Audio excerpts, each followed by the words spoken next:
এ একটি দ্রব্য বিকে 20% লাভে এবং বি ওই দ্রব্যটি সিকে 10% ক্ষতিতে বিক্রয় করে 216 টাকায় বিক্রয় করে, তাহলে এ এর ক্রয় মূল্য কত টাকা হবে বার করতে বলছে।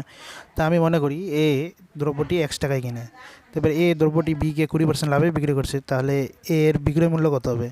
100 যোগ 20 উপরে হবে, তার মানে কত? উপরে হবে 120 আর নিচে হবে কত? 100।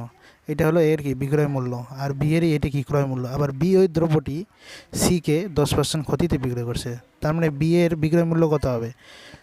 10% ক্ষতি হয়েছে, তো আমি 100 থেকে 10 বিয়োগ করলে 90/100। এটা হলো কি বি এর বিক্রয় মূল্য। আবার বি এর বিক্রয় মূল্য এখানে দেওয়া আছে 216 টাকায় বিক্রয় করে, তাহলে এই টোটালটার মান কত হবে?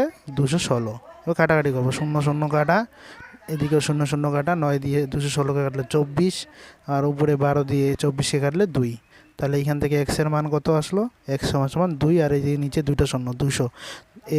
এর ক্রয় মূল্য কত? 200 টাকা। এই ধরনের প্রশ্ন উত্তর কত হবে কমেন্ট করে জানাও।